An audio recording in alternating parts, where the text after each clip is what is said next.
Spring came in folds, first in the bluebonnets that pushed through the frostbitten grass, then in the creek's gentle thaw, and finally in Lena's hands, now fuller, steadier.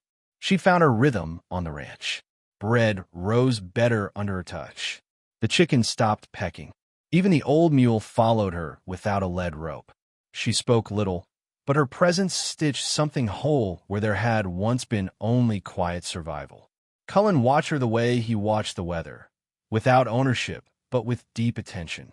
She moved through the rooms barefoot, humming to herself, as if she belonged there but dared not believe it.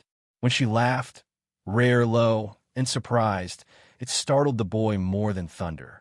But Elam clung to her now. His fingers curled her skirts, his silence broken by small giggles and pointing fingers. He had not spoken yet, but there were other languages. In town, the story had shifted shape. Miss Hollis still whispered at her counter, but now it was edged with confusion. "She's not what I expected," she murmured to a customer. "Not even pretty in the usual way. But she's still there, ain't she?"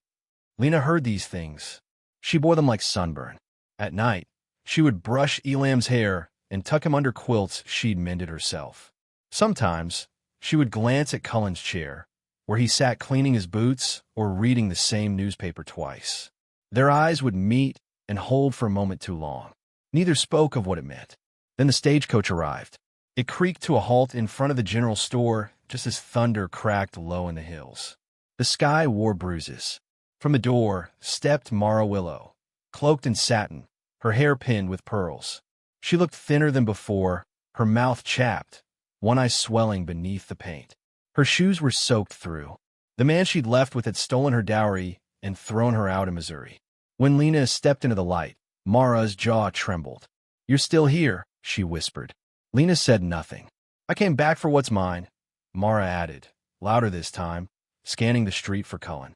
She found him outside the feed store, speaking low, with Elam perched on his knee.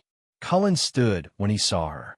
His face remained unreadable, but he placed Elam gently on the ground and walked forward. "I was wrong," Mara said quickly, her voice trembling but smooth-edged. "I didn't know what I had. You still want a bride, don't you?" Behind him, Lena stood still, the flour sack in her arms. Her apron was dusted with wind-blown petals. She made no sound. Cullen looked once at Mara. Then he turned to Lena and looked longer. That night, the air was split with candlelight and hell breath. Mara slept in the spare room. Lena stayed by the fire, shelling peas beside Elam, who dozed with his cheek against her knee. Cullen sat across from her, his hands still. "I never wanted to make anyone choose," Lena whispered. "You didn't," Cullen replied. "You're owed more." He shook his head. "I never thought I'd be owed anything." They sat in silence. Wind moved through the rafters like an old song. Then he spoke again, softly. "I wrote 100 letters. Only one ever got read." Lena looked at him. "I read every one." He let out a breath, almost a laugh, but not quite. Then his hand moved across the table, slow as dusk. He didn't touch her, just placed it near hers. She didn't flinch. Their fingers didn't meet, but they rested in reach. A gesture not of claiming, but of offering. Upstairs, Mara sat at the window, watching the lantern flicker in the parlor. Her face was streaked with quiet tears. She had come for a place, but found it already taken by something that had no need for words. By morning, Mara was at the barn in her finest dress, waiting. The horses stirred, uneasy with the scent of desperation. Cullen found her there, brushing the same chestnut mare he once considered buying. "I belong here," Mara said, eyes fierce. "I can give you more than she can. Comfort, reputation. She's not your equal." Cullen looked past her, to the hills, to the old oak fence Lena had mended. He didn't raise his voice. He never did. "You gave me shame," he said. "She gave me peace." Mara stepped back as if slapped. She saw the man beneath what others laughed at, saw the silence, and didn't try to fill it. His voice cracked just once, but it was enough. Mara dropped the brush and turned without another word. The mare pawed the ground after she'd gone. That evening, Lena sat on the porch steps, Elam beside her drawing circles in the dirt. Cullen joined her, slow as always. "You didn't have to stay," he said. "I didn't," she replied. And that was the truth of it. The last of the sun caught on the hills, gold slipping into violet. The silence between them no longer felt heavy, but warm. Elam curled into Lena's lap again, and this time he whispered a single word against her apron. "Mama." Lena froze. Cullen heard it. A breath passed through him, ragged and deep.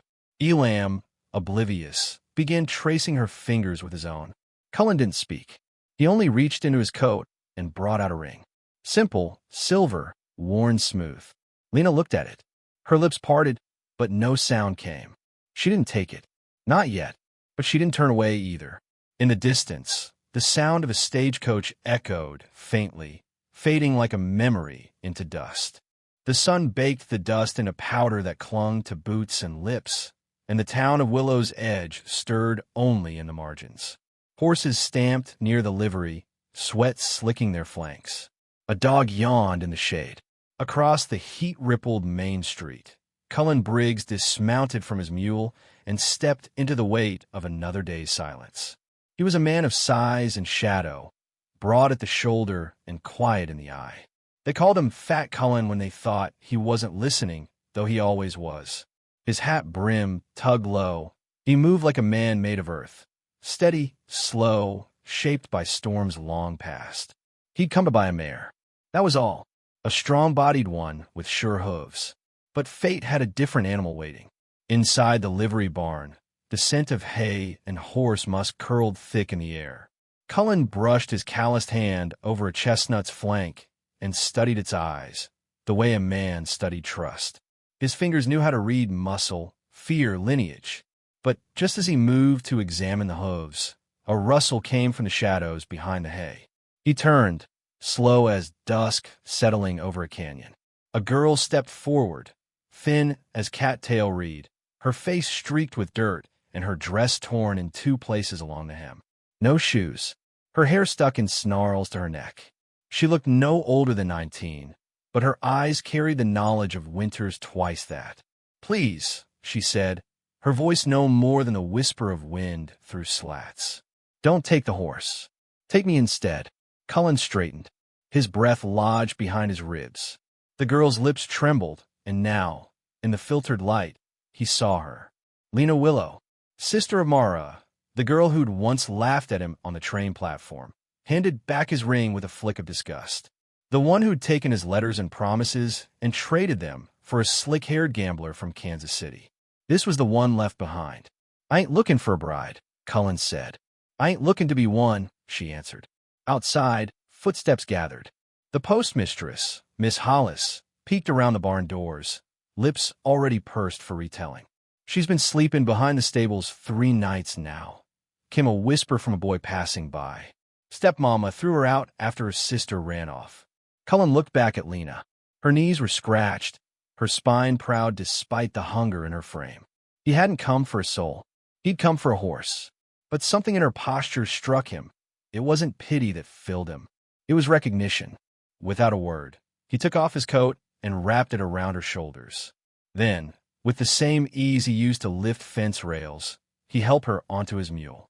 They passed through town under a sky going the color of spilled milk. Cullen didn't look at the faces, but he heard them. "She's just leftovers. That fat man's desperate. She'll run same as her sister." Lena didn't flinch.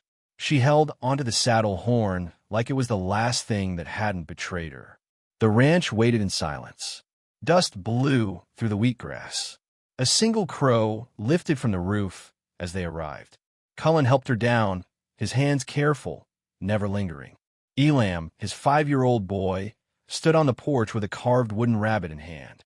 He didn't speak, hadn't for years, but his eyes watched everything. Lena knelt slowly before the child. "I'm not here to replace anyone," she whispered, more to herself than him. Elam stepped forward and tucked the rabbit into her hand. She looked up, startled.